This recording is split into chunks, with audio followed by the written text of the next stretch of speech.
pasó sus últimos años recluida en un palacio, su palacio del Ducado de Pastrana. Allí estuvo interna hasta que expiró, víctima de la enfermedad, a principios de 1592. Se llamaba Ana Hurtado de Mendoza y de Silva.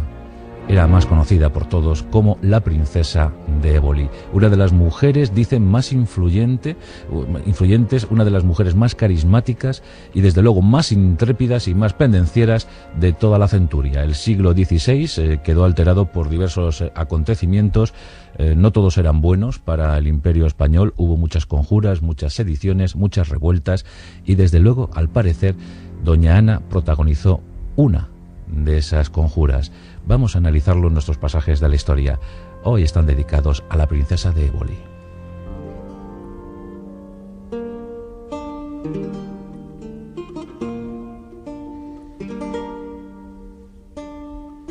Desde luego tuvo una educación exquisita. No en vano provenía de dos de los mejores linajes castellanos. Por un lado, su padre, don Diego Hurtado de Mendoza, que llegó a ser virrey de Aragón.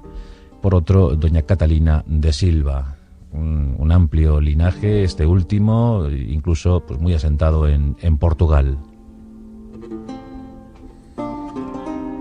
Era unigénita, era hija única de ese matrimonio, y algunos dicen que menos mal, porque lo cierto es que se llevaban a morir, se llamaban fatal. Las broncas, las discusiones, las peleas matrimoniales eran demasiado continuadas, se prolongaban demasiado en el tiempo y Anita sufría aquello. El padre era mujeriego, nadie lo discute, incluso finalmente escapó, dejando su virreinato aragonés, dejando a su mujer y a su hija abandonadas en la fortaleza de Simancas porque huyó con una doncella. Lo dejó todo por el amor de esa doncella. Fue un escándalo en la corte. En aquel momento la corte estaba sentada en Valladolid. Pero en todo caso, la familia Hurtado de Mendoza y de Silva estaba muy ligada a la monarquía española, tanto a Carlos I de España, V de Alemania, como a su hijo, más bien a este último, Felipe II, el llamado a ser rey prudente, el hombre más influyente y más importante que vio el siglo XVI en todo el mundo, el hombre más poderoso de su tiempo. Ana, en su mocedad, dicen que era una muchacha guapísima. Destacaba por su belleza, por su porte, por sus ganas, su afán de aventuras. No muy versada en letras y en disciplinas académicas, pero sí en prácticas que algunos tacharon de varoniles.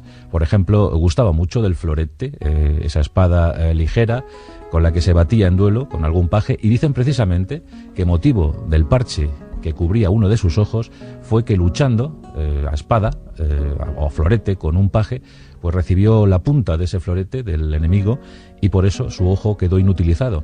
Otros afirman que simplemente tenía estrabismo, vamos, que era abizca y trataba de ocultar ese ligero inconveniente con el parche. La verdad es que la princesa de Éboli se inmortalizó siempre con el parche, quedó ahí en los retratos, en los cuadros, y parecía casi una bucanera, ¿verdad? Una filibustera, una practicante de la piratería en los mares caribeños. Bueno, pues ese parche no restaba un ápice de belleza a su rostro, ni a su indiscutible porte y actitud. Era de vieja cuna, era de rancio abolengo, y eso se veía de inmediato nada más estar ante su presencia. Bueno, don Diego, amorío tras amorío, pelea con su mujer tras pelea, buscó un buen novio, un buen pretendiente, un gran partido para su hija. Era hija única, iba a recibir una incontable herencia. Había que buscarle acomodo en la corte. Y nadie mejor que don Ruy Gómez de Silva, un hombre de origen portugués que era amigo íntimo, leal, como pocos, a Felipe II. Por entonces Felipe II era príncipe, hablamos del año 1552. En ese momento Ana tiene 12 años. Recordemos que había nacido el 29 de junio de 1540. Las cosas eran así, el rigor, el tiempo imponía su demanda, y esta no era otra sino casarse pronto, porque presumiblemente no se vivirían muchos años. Te casabas con 14, tenías todos los hijos posibles y morías a los 40 o los 50 años, ya incluso siendo considerado un anciano. Así era el siglo XVI, se vivía muy deprisa, había que hacerlo todo muy rápido, presto. Bueno, pues Anita fue prometida en matrimonio a don Ruy en 1552 y la boda se desarrolló por poderes porque don Ruy era un magnífico embajador de España y había cubierto misiones eficacísimas y además de gran provecho para España en Inglaterra, en Flandes. Don Ruy era uno de los mejores lugartenientes de Felipe II y durante 5 años no pisó tierra española. Siempre anduvo involucrado en esas misiones diplomáticas. La boda se celebró en Zaragoza, la capital del virreinato aragonés, y un orgulloso don Diego dejaba a su hija casada con el llamado a ser hombre importante de Felipe II. La dote también fue magnífica. Dicen que Ana y Ruy se quisieron poco. Los más rigurosos biógrafos han descartado esa polémica, que se antoja excéntrica, porque si alguien quiso, Ana Hurtado de Mendoza, si alguien amó, fue a su marido Ruy. Estuvo unida a él 20 años. En esos 20 años nacieron 10 hijos, de los que 5 llegaron a edad adulta. Antes hablábamos de la excesiva mortandad, sobre todo la mortandad infantil. Bueno, tenías 10 hijos para que te sobrevivieran 5, y eso casi era un milagro. Pues de estos 5 hijos, una llegó a ser duquesa de Medina Sidonia, otro llegó a ser obispo.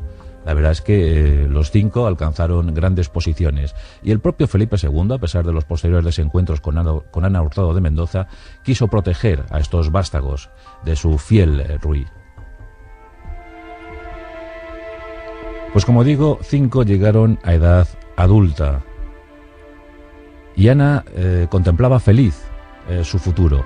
En 1559, Ruy Gómez de Silva llega a España para quedarse.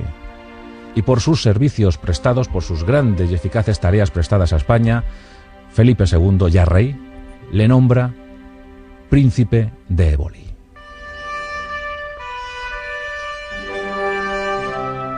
Entonces era costumbre otorgar principados a gente notable. Nos acordamos del príncipe de Parma, nos acordamos del príncipe de Esquilache y, por supuesto, Éboli, que es una localidad de Nápoles. Muchos dicen, bueno, ¿y eso de Éboli de dónde viene? Pues es una pequeñita, una bella localidad de Nápoles, del sur de Italia. Y bueno, pues Felipe II tuvo a bien, porque para eso tenía títulos más que nadie, y tuvo a bien concederle este principado de Éboli a su buen Ruy. Por supuesto, Gómez de Silva quiso también compartir a su vez el principado con su mujer, con su gran esposa, su amada esposa, y doña Ana, que también estaba por la labor, pues asumió ser princesa de Éboli como la más digna, como la más noble de las cortesanas españolas. Y es que se había prodigado mucho por la corte vallisoletana. Ya en su juventud, o en los tiempos de casada, con el marido ausente, la duquesa, la futura duquesa de Pastrana, pues estuvo muy dada a las fiestas de Valladolid. Se dejó ver en todos los eventos y su belleza, desde luego, no se discutía. Su talante, su forma de actuar, su forma de ser.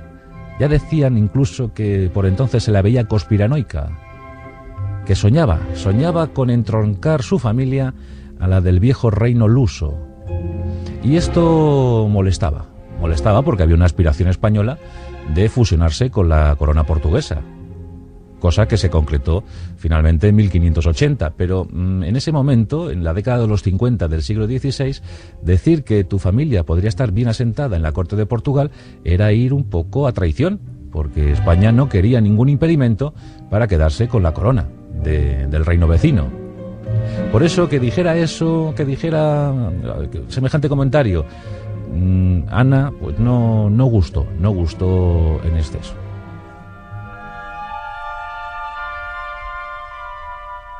Y aquí la tenemos en la década de los 60, siendo fiel esposa, amante leal, siempre unida a su querido don Ruy Gómez de Silva.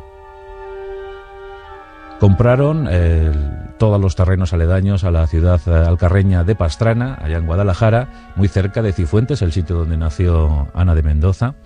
Y el rey Felipe II quiso premiar también el esfuerzo de don Ruy, concediéndoles el ducado de Pastrana. Por tanto, esto hizo, yo creo, más feliz a doña Ana que el Principado de Éboli, porque su abuela, su querida abuela, había sido dueña de estas tierras y las había perdido por mor de los acontecimientos. Así que su marido recuperase para ella Pastrana fue motivo de felicidad, y el rey lo premió encima otorgando el ducado.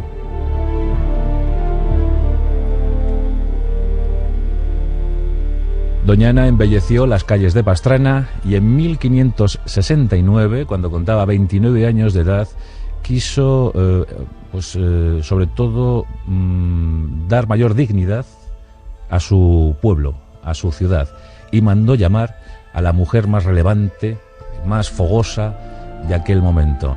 Una religiosa que acababa de fundar una orden, la de las Carmelitas Descalzas, y que llevaba por nombre Teresa de Ávila, Teresa de Jesús. Año 1569, Teresa de Jesús, la santa abulense, llega a Pastrana para fundar 2 conventos de carmelitas.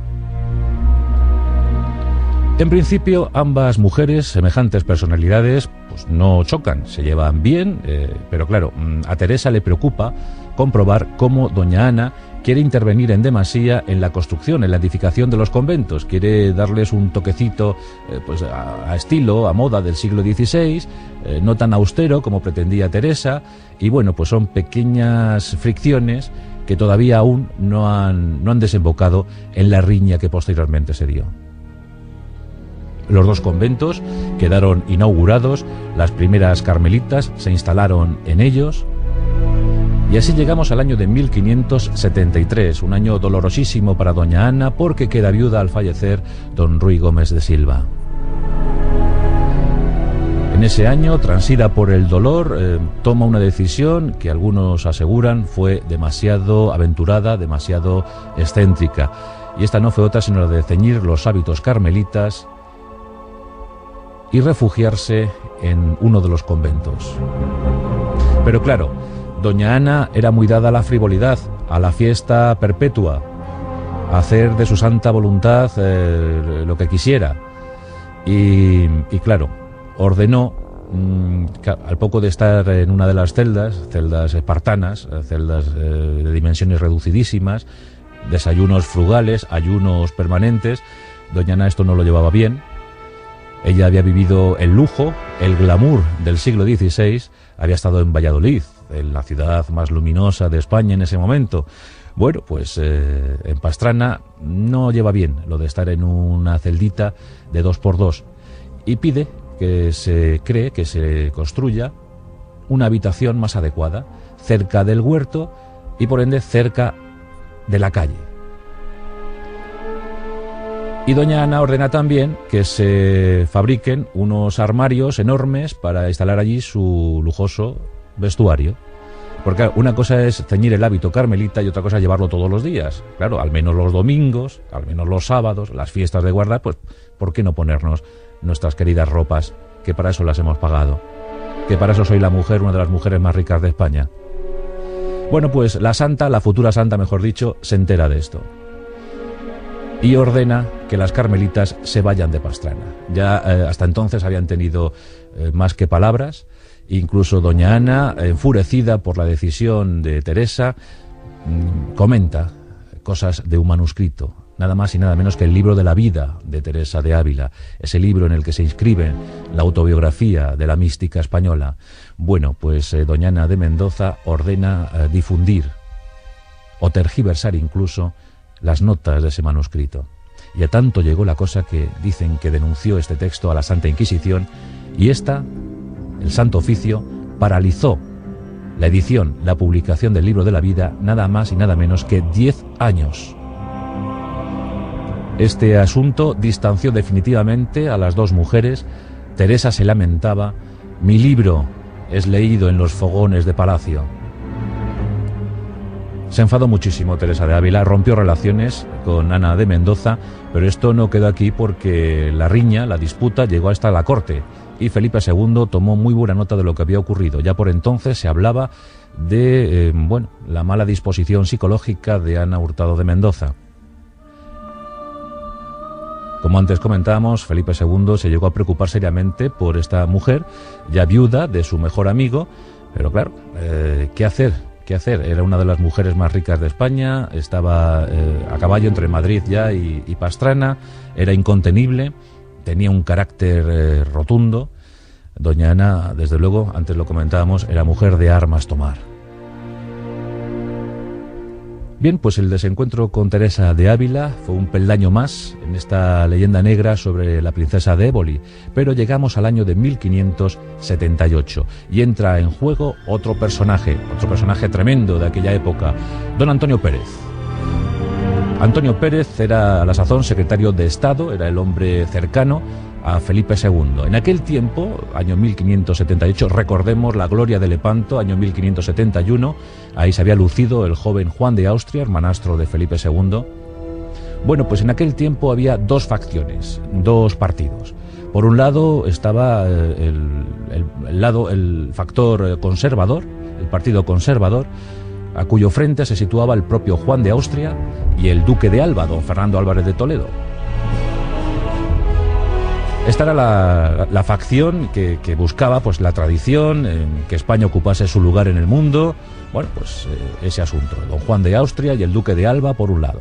Y luego estaban los liberales, gente un poco más progre, más a la izquierda del rey, y aquí estaban pues Antonio Pérez, incluso estaba el propio Ruy Gómez de Silva, el marido de la princesa de Éboli. Estos eran los que estaban un poquito más a la izquierda. Bueno, pues estaban enfrentados. Estaban los conservadores y los liberales, estaban muy enfrentados y había pues mucho recelo. Y en el año 1578 unos querían saber de los otros y los otros de unos. Bueno, pues Juan de Austria envía a Madrid a su secretario personal, a Juan de Escobedo. Y este, al parecer, descubre una trama terrible, porque por entonces ya se auguraba que Portugal se fusionaría, pasaría definitivamente a engrosar el Imperio Español. Felipe II estaba disponiéndolo todo, por heredad, por familia, por sangre, iba a reivindicar ese trono. Ya sabéis lo de Sebastián de Portugal, el sebastianismo, todo aquello. La batalla de Alcázar-Quibir, bueno, pues después del desastre portugués en Alcázar-Quibir, la pérdida de la mayoría de la nobleza en esa batalla contra el sultán de Marruecos, bueno, pues la vacante en el trono la ocupó Felipe II. Pero bueno, en 1578 la cosa estaba todavía difícil. Se estaba discutiendo qué pasaría, qué ocurriría. Juan de Austria había declarado su intención de establecer relaciones con María Estuardo. Quería casarse con María Estuardo. Y los de Éboli, pues la familia de Éboli pretendía también entroncarse, la vieja ambición de doña Ana, con Portugal. Y eso sería un serio inconveniente, porque si se encontraba heredero para el trono con alguien que aportase matrimonio y linaje desde España, bueno, Felipe II no quería verse en esa situación. El caso es que, según se cuenta, Juan de Escobedo conoce los amoríos de la viuda de Éboli, de doña Ana de Mendoza, con Antonio Pérez. Yo creo que no hay que confirmar nunca otro rumor que circulaba por entonces sobre el presunto romance de doña Ana de Mendoza con Felipe II. Esto está injustificado, no hay ningún dato, ningún documento que acredite que esto se dio. Pero sí, en cambio, parece que se dio ese amorío, ese amor fugaz entre Antonio Pérez, 6 años mayor que Ana de Mendoza. Y en 1578 el trance fue descubierto, porque claro, ese romance también implicaba la conjura para hacerse con el trono de Portugal. ¿Qué pasó? Que Juan de Escobedo fue descubierto en una lúgubre noche de 1578, tirado, muerto a estocadas en las calles de Madrid.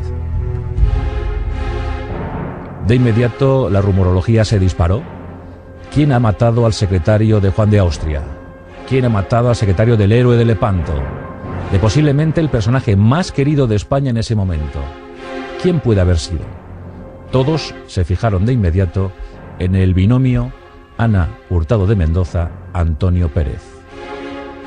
Estos al ser descubiertos o al verse descubiertos por Juan de Escobedo, no tuvieron por menos que ordenar su asesinato, para que no se desvelase la trama. Primero la de su amorío y segundo, por supuesto, la gran trama, la de Portugal. Felipe II pide cuentas, Antonio Pérez lo niega todo, pero desde luego entra en descrédito, porque las sospechas están más que fundadas. Incluso hay algún soplón cercano a don Antonio Pérez que confiesa. Ana está desolada. ¿Qué va a ocurrir con su vida? ¿Qué puede ocurrir? Es sencillo imaginarlo.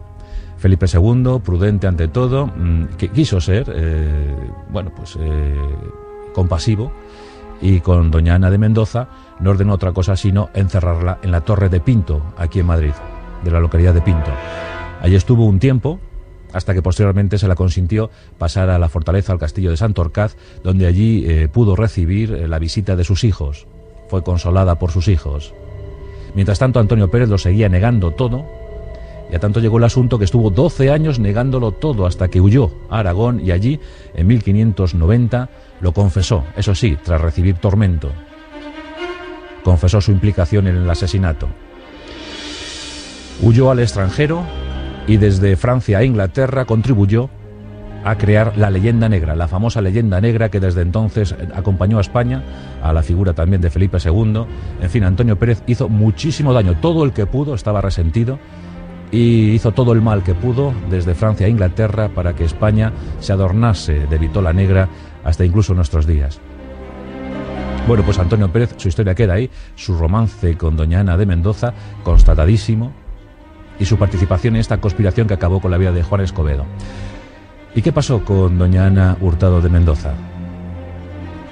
En la década de los 80 se limitó a seguir bajo la vigilancia severísima de Felipe II, eso sí, entregada a sus fiestas, entregada a sus mecenazgos, entregada a su vida discreta, y a tanto llegó la excentricidad que Felipe II finalmente la declaró demente y asignó un administrador para sus fincas, su patrimonio, su heredad, y allá en Pastrana finiquitó sus días, apoyada, custodiada, protegida por su hija menor, Ana, también llamada así, y un par de sirvientas que permanecieron fieles a la figura de doña Ana hasta el final.